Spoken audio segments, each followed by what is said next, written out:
Hey guys, Colin from Hollywood Studios here, and today I'm going to be ranking my top 6 B&M inverts that I have ridden.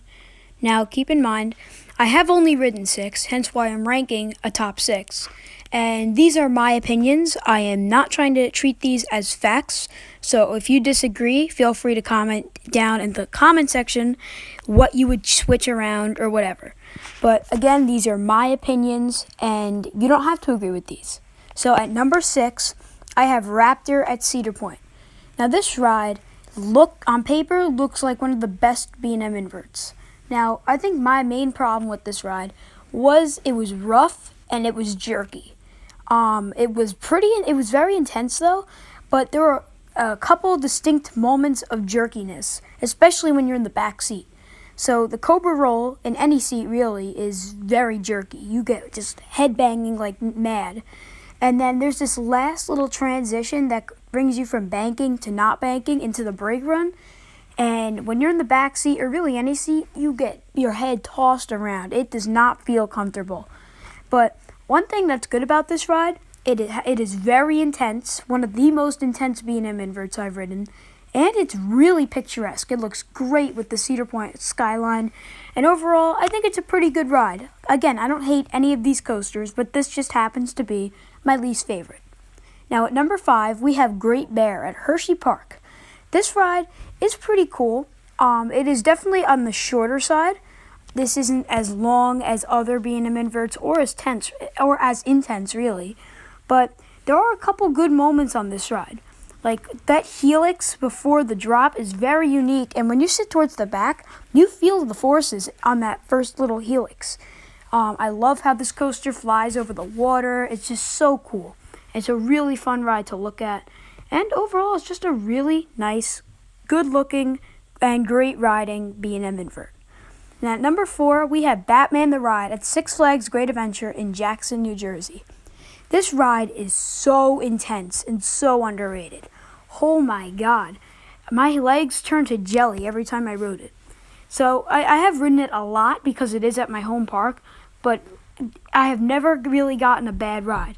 Yeah, it can be a little rough on some days, but really I can look past that. And it may look like this coaster could be jerky, not at all. If you're prepared for some of these elements, you're really not going to get jerked around. It's unfortunately short, but man does it pack a punch.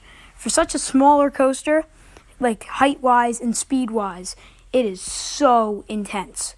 Now at number 3, we have Alpengeist at Busch Gardens Williamsburg in Williamsburg, Virginia. This ride is really cool. Unfortunately, it's not very re-rideable because it's pretty rough, but it is intense. And there really aren't too many jerky moments. I thought the Cobra roll wasn't jerky at all. I think the only moment that can be considered a little jerky is the transition from banking up into the mid-course brake run. That can be a little jerky at times, but really it's not that bad.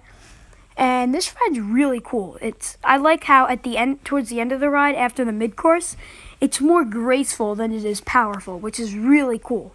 It reminds me of the coaster I have ranked ahead of this, but you guys will see what that is in just a moment. But this ride is a really cool ride to look at. I love some of the theming it has, how towards the end of the ride you're flying through all the snow and artificial snow. It's really cool. And overall, I really like this roller coaster. Now at number 2, this coaster is very close with my number 1, but I have to give my number 1 a little bit of an edge over this coaster. But at number 2, we have Talon at Dorney Park in Allentown, Pennsylvania. Wow. This ride is super underrated. Might be the most underrated coaster I've ever ridden.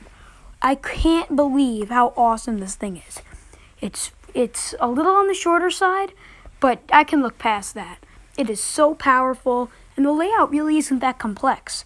It's a pretty simple layout with some really intense moments. And the coaster is butter smooth, and it's super quiet too, which I really like. Yeah, I like a good B&M roar sometimes, but it just sounds really smooth the way it just goes around.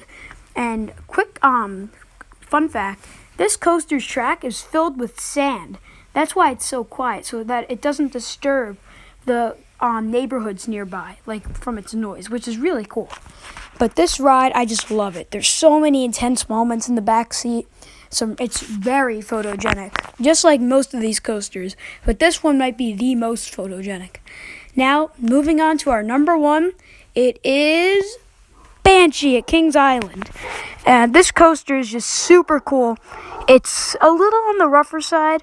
The B&M vest restraints aren't too good, but wow, this ride is just ginormous. It's very photogenic, really good to look at, and overall, I just love this ride. Now that'll conclude my list for my top 6 B&M inverts I've ridden.